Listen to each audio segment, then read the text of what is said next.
Assalamualaikum warahmatullahi wabarakatuh.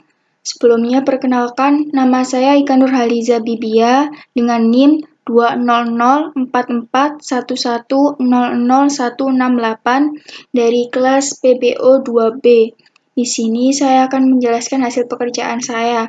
Yang pertama, tentang bangun ruang dan bangun datar. Di sini diperintahkan untuk menentukan luas dan kelilingnya. Kemudian di sini saya coba run.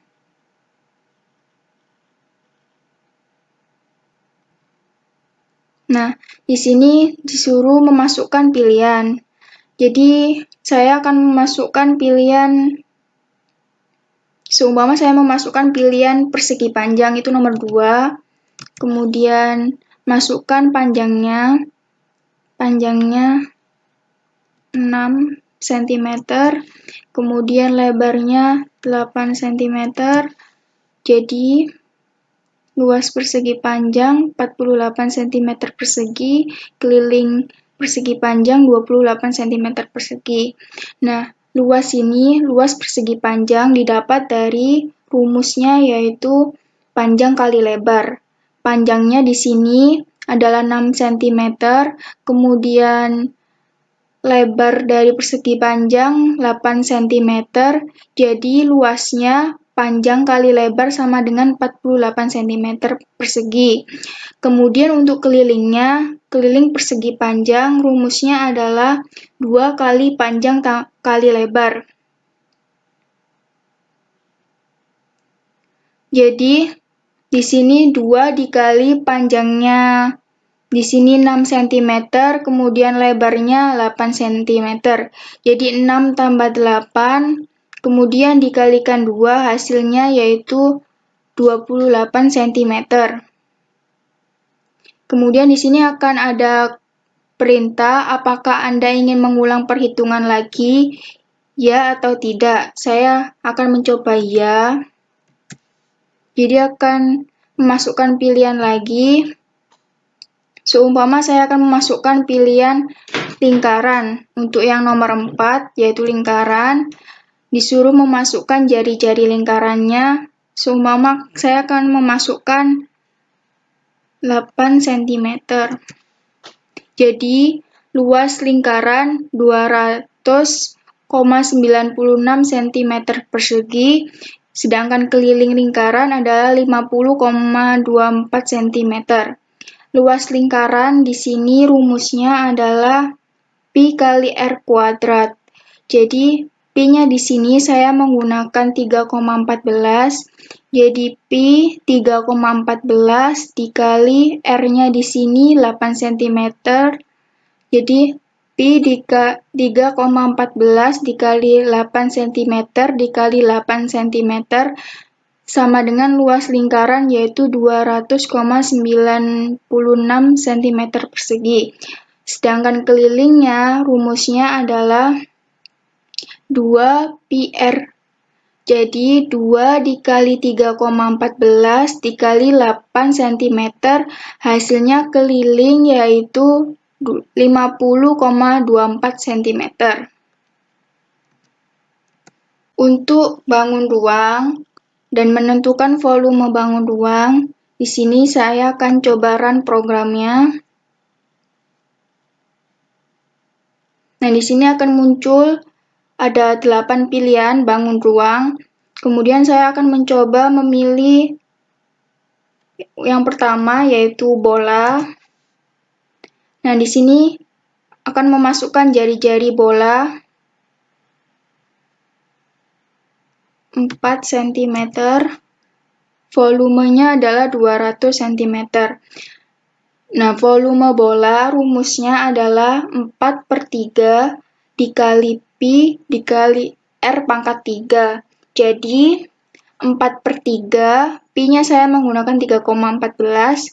Jadi, 4/3 dikali 3,14 dikali 4 cm dikali 4 cm dikali 4 cm sama dengan volume bola adalah 200 cm3. Untuk yang kedua, saya akan memilih bangun ruang kubus yang nomor 3. Masukkan panjang rusuknya 7 cm. Volume kubusnya 343 cm3. Volume kubus rumusnya adalah rusuk dikali rusuk dikali rusuk. Jadi rusuknya di sini 7 cm. Jadi 7 cm dikali 7 cm dikali 7 cm sama dengan volume kubus adalah 343 cm3.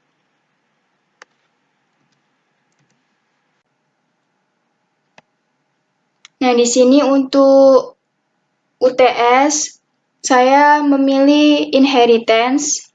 Jadi ada inheritance dan enkapsulasi. Di sini saya akan menunjukkan yang inheritance.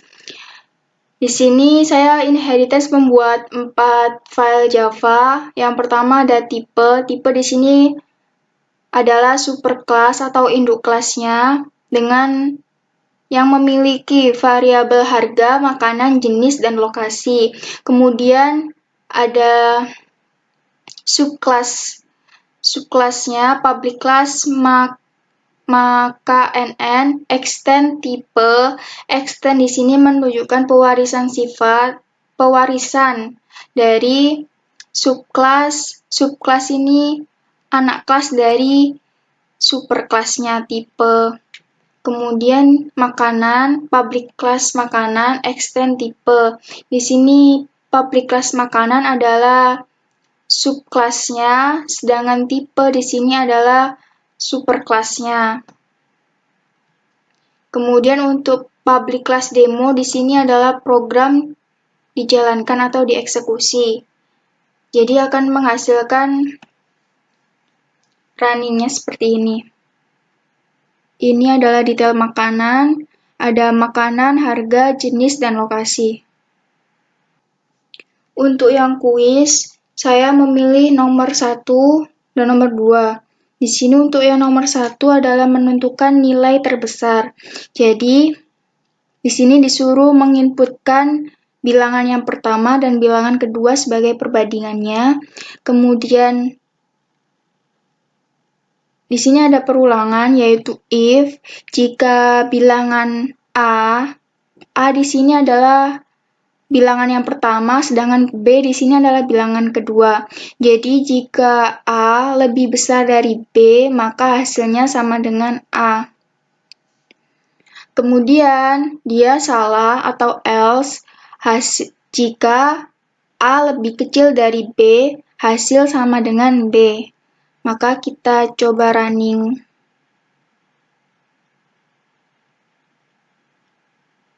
Inputkan bilangan pertama 9, bilangan kedua 15.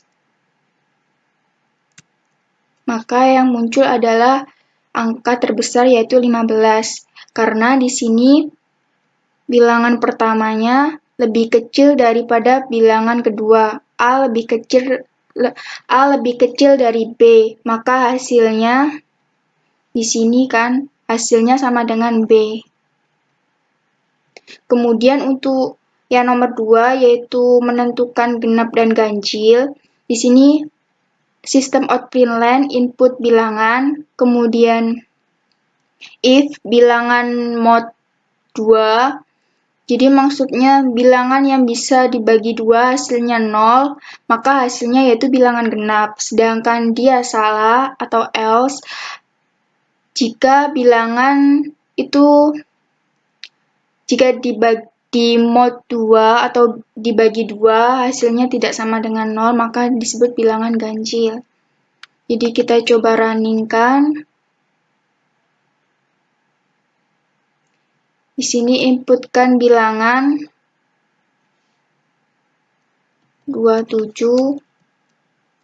Jadi 27 adalah bilangan ganjil karena 27 mod 2 hasilnya tidak sama dengan 0. Maka dia termasuk bilangan ganjil. Ini untuk program yang UAS yaitu vending machine sama soal nomor 5 dan nomor 6. Jadi untuk vending machine-nya saya ada kartu pintar, kemudian dan menu minuman. Jadi, ini akan saya jalankan.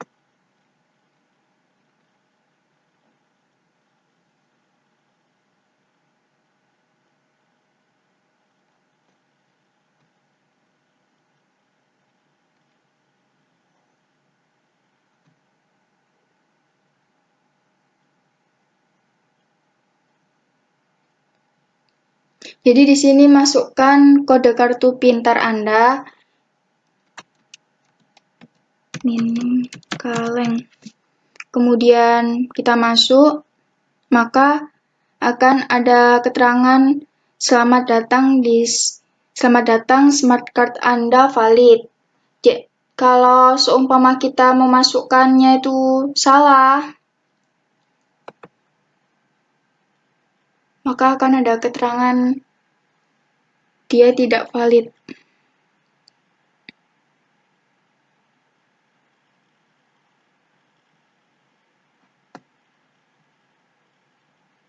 Jadi, seumpama kita masukkan IKA.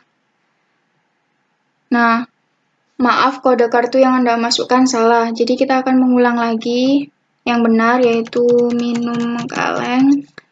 Kemudian kita akan masuk ke menu minuman kaleng. Jadi, di sini programnya adalah kita membeli salah satu nama minuman, kemudian hanya dapat membeli nama salah satu minuman.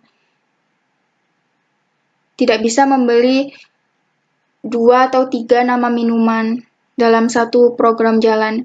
Jadi seumpama kita memilihkan Bear Brand, di sini akan langsung muncul harga minumannya 9.000, kemudian jumlah yang dibeli, seumpama kita beli 6, kemudian hitung totalnya 54.000, jumlah yang dibayar 70.000, hitung kembaliannya 16.000. Kemudian ini dapat keluar. Apakah Anda ingin keluar dari sistem? Ya, maka akan kembali ke menu kartu pintar. Nah, di sini untuk UASnya nomor 5, yaitu enkapsulasi, inheritance, dan polimorfisme. Enkapsulasi sendiri adalah suatu cara untuk menyembunyikan suatu proses atau data di dalam sistem atau aplikasi. Nah, di sini saya enkapsulasinya, di sini dapat dilihat dari public sama protected. Di sini tuh adalah level dari enkapsulasi pada program pemrograman Java. Kemudian di sini kita running,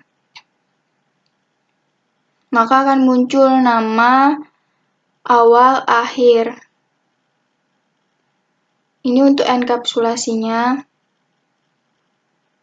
Kemudian untuk inheritance-nya, di sini inheritance saya membuat 4 file, yaitu ada tipe, kemudian makan,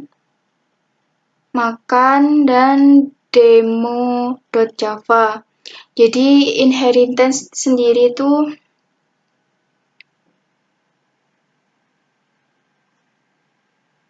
adalah pewarisan. Pewarisan di sini tuh mencakup metode dari superclass yang diwariskan kepada subclassnya. Jadi superclassnya di sini kan tipe, kemudian metodenya akan diwariskan kepada subclassnya. Kemudian di demo di sini program dieksekusi, maka akan muncul hasil runningnya. Ini detail makanan, harga, jenis, dan lokasinya. Nah, sedangkan untuk polimorfismenya, itu merupakan sebuah konsep OOP di mana kelas memiliki banyak bentuk metode yang berbeda meskipun namanya sama. Maksud dari bentuk adalah isinya yang berbeda namun tipe data dan parameternya berbeda. UAS yang nomor 6 yaitu konstruktor dan destruktor. Nah, untuk konstruktor sendiri itu adalah metode khusus yang dijalankan secara otomatis pada saat sebuah objek dibuat, yakni ketika perintah new dijalankan. Jadi, di sini konstruktor, di sini variabelnya saya mempunyai variabel nama dan jenis. Kemudian kita running.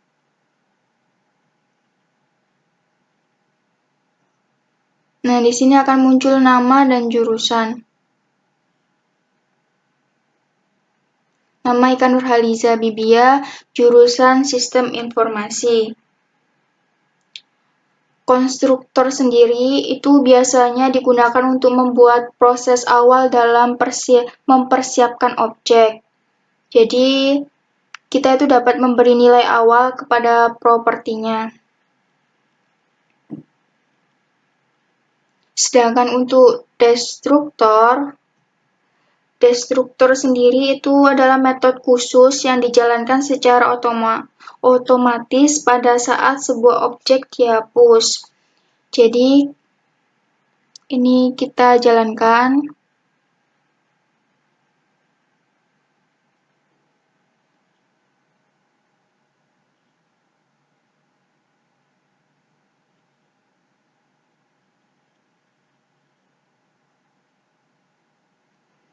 Jadi kan di sini kan destruktor sendiri itu kan artinya metode khusus yang dijalankan secara otomatis pada saat sebuah objek dihapus. Jadi objeknya di sini kan data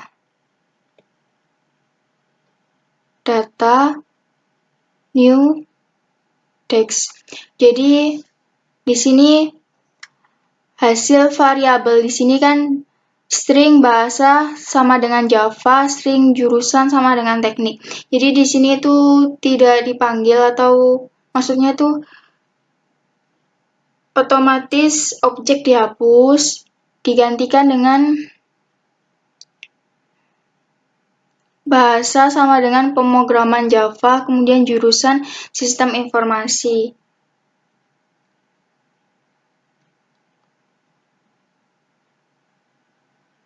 Jadi, destruktor di sini biasanya dipakai untuk membersihkan beberapa variabel atau menjalankan proses tertentu sebelum objek dihapus. Nah, cukup sekian yang dapat saya sampaikan. Kurang lebihnya saya mohon maaf. Wassalamualaikum warahmatullahi wabarakatuh.